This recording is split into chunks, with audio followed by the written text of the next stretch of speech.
The most underrated lesson baseball teaches our kids: the next pitch mindset. Baseball is loud.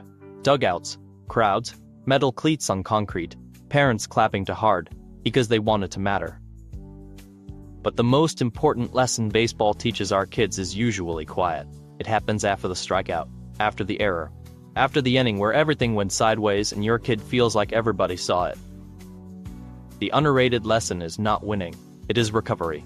Because baseball does something school and most other sports rarely do the same way. Baseball makes failure public, it makes it frequent, it makes it visible, and then it asks a kid to stay in the game anyway. If you are a parent, a coach, or even just the adult sitting behind the backstop, you are not only watching the game, you are teaching your kid what a mistake means. This is a story about a 10-year-old shortstop, a father, and a moment that looked small from the stands, but changed what the kid learned about himself. Chapter 1. The Error. It was a close game, late innings, 1 out. You know the feeling. Parents get quieter, coaches get louder, kids get tighter. The batter hit a ground ball that should have been routine. The shortstop, Mason, took 2 quick steps, got his glove down, and the ball hopped weird. It clipped the heel of his glove and rolled into left field. 2 runs scored. The other team's dugout erupted. Mason froze like his body wanted to rewind time. If you have watched kids play long enough, you recognize the look. It is not just disappointment, it is identity forming in real time. He jogged back to his spot, but his shoulders were up by his ears. He did not call for the ball. He did not talk. He was trying to become invisible.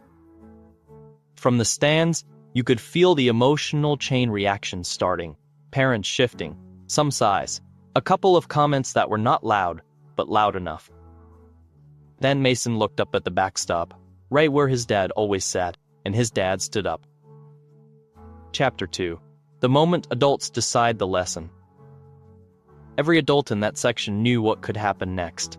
The dad could wave his arms. He could yell instructions. He could show frustration. He could teach the lesson most of us learned as kids. When you mess up, you get smaller. Mason's dad took 2 steps toward the fence and stopped. Not dramatically, not for attention. He just stopped. He took 1 breath, long enough that you could see his chest settle. Then he put 1 hand on the fence, leaned in slightly, and said 1 sentence that did not add pressure. Next pitch, I'm with you. That was it. No lecture, no anger, no, what were you thinking? Just a calm reset and a clear message, you are not alone. Mason nodded once, barely. But you could see something change. His shoulders dropped 1/2 inch.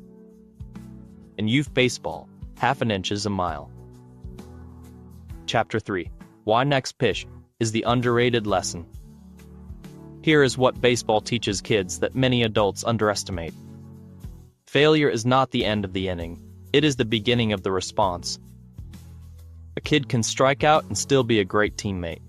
A kid can throw 1 away and still be a good person. But if a kid learns to connect mistakes to identity, the game becomes a threat. And once the game feels like a threat, kids start protecting themselves instead of playing. They stop trying new positions. They stop taking big swings. They stop risking embarrassment. The next pitch mindset does not mean pretend it did not happen. It means you learn, then you return. It is emotional regulation in a uniform. Kids do not learn that from speeches. They learn it from what adults do in the 5 seconds after a mistake.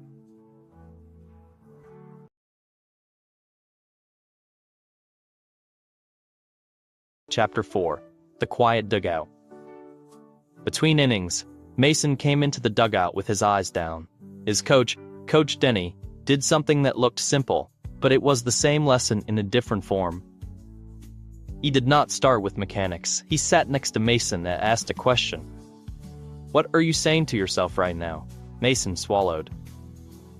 That I lost it, he said. That everyone's mad. Coach Denny nodded like that answer was normal, because it is. Then he said, I'm not asking you to be perfect. I'm asking you to stay in the game. He pointed at Mason's chest and said, right here is where the game is today.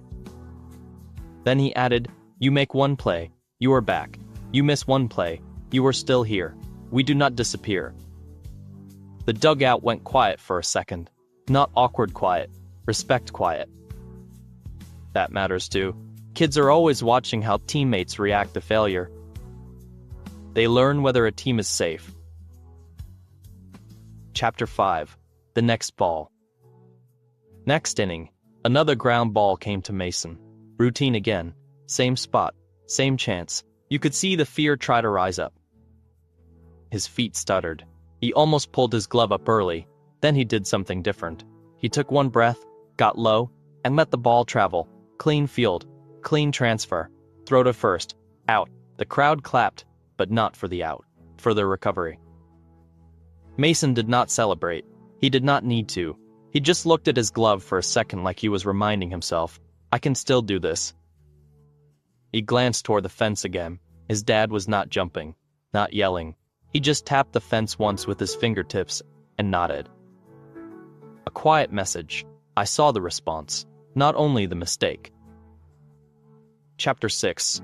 What this teaches us as parents. A lot of parenting in sports is reactive. We think we are correcting. We think we are motivating. Sometimes we are actually teaching fear. If your kid makes an error and you explode, the kid learns this. Mistakes are emergencies. If your kid strikes out and you lecture, the kid may learn this. Failure means I am a problem. But if you stay calm and offer a reset, your kid learns something that lasts longer than any season. I can fail and stay connected. I can mess up and still belong.